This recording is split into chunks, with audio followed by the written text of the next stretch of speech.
નમસ્તે મિત્રો, હું છું Manish Mewada. Welcome to the Gujarat biology NEET Q&A. તો ફ્રેન્ડ્સ, આજે આપણે ચેપ્ટર નંબર 4 ઘણા બધા વિદ્યાર્થીઓ મને કહી રહ્યા હતા કે સર ધોરણ 12ની અંદર આનુવંશિકતા અને ભિન્નતાનો સિદ્ધાંતો ચેપ્ટર સમજાવો, line to line NCERT line to line ભણાવો, કારણ કે એમાં ખબર નથી પડતી. તો મિત્રો આજે તમને બધું જ સમજણ પડી જશે 100%.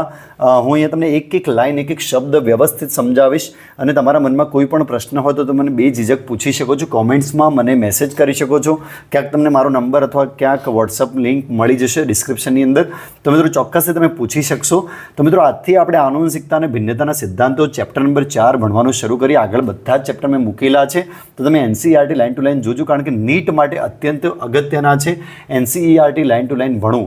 કારણ કે MCQS મિત્રો NCERTમાંથી જ પૂછાશે, કોન્સેપ્ટ બેઝ પૂછાશે, NCERT બહારનો એક પણ પ્રશ્ન પૂછાશે નહીં. તો મિત્રો તમારે એક એક વર્ડ સમજવો જરૂરી છે. તો આજે શરૂ કરીએ મિત્રો આનુવંશિકતા અને ભિન્નતાના સિદ્ધાંતો. સૌથી પહેલાં મિત્રો તમને ખબર હોવી જોઈએ કે આનુવંશિકતાની વ્યાખ્યા શું.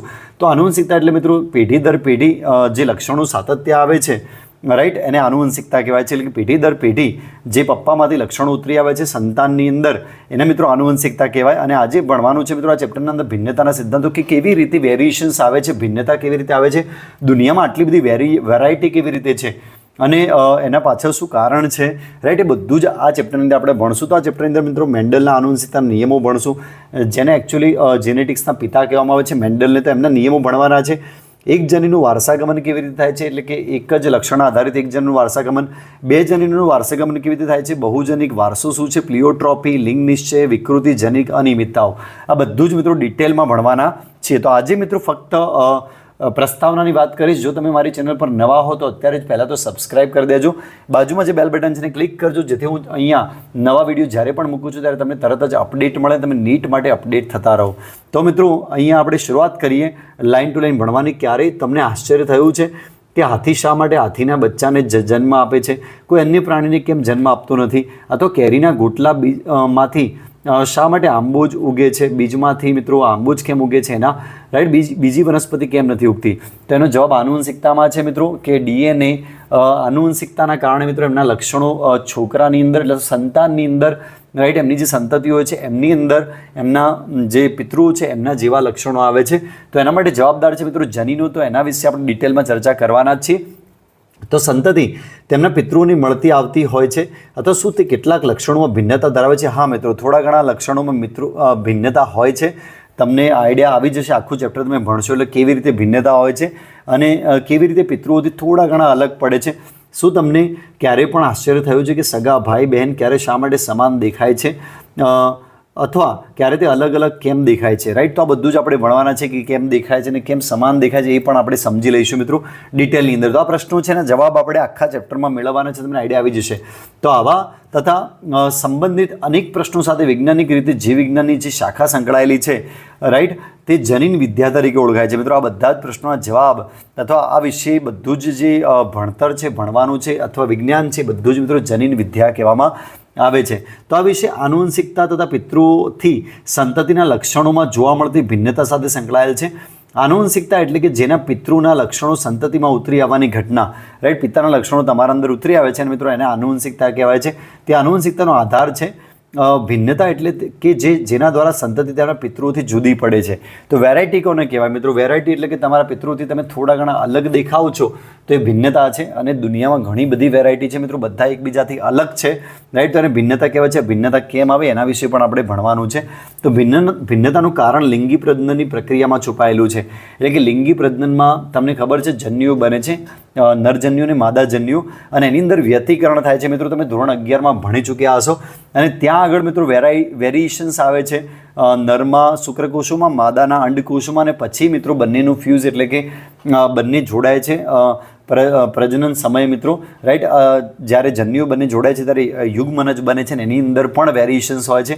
તો એ જ્ઞાન મનુષ્ય એકચ્યુઅલી આ બધું જ્ઞાન મનુષ્ય ઈસવીસન પૂર્વે 8000 થી 1000 બિફોર ક્રિસ્ટમાં પ્રાપ્ત થયું મિત્રો. બિફોર ક્રિસ્ટ એટલે તમને ખબર છે ઈસુ ખ્રિસ્તના જન્મ કરતાં 500 વર્ષ પહેલાં. તો બિફોર ક્રિસ્ટ અહીંયા લખ્યું હોય તો મિત્રો તમારે આવી રીતે સમજવાનું, રાઈટ. એક્ઝામ્પલ તરીકે કંઈ પણ લખ્યું, દાખલા કે 500 વર્ષ બિફોર ક્રિસ્ટ લખ્યું છે, તો એનો મતલબ એવો થાય કે ઈસુ ખ્રિસ્તના જન્મ કરતાં 500 વર્ષ પહેલાં. અહીંયા 8000 થી 1000 લખ્યું છે, તો મિત્રો ઈસુ ખ્રિસ્તના આટલા વર્ષો પહેલાં અહીંયા જેટલા લખ્યા છે એટલા મિત્રો, રાઈટ. તો તેમણે વનસ્પતિ અને પ્રાણીઓની પ્રકૃતિમાં ઉપસ્થિત વન્ય વસ્તીનો લાભ લીધો અને લાભદાયક લક્ષણોવાળા સજીવોની પસંદગી કરી તેમનું પ્રજનન કરાવ્યું તથા તેઓના ઈચ્છિત લક્ષણોવાળા સજીવો પ્રાપ્ત કર્યા.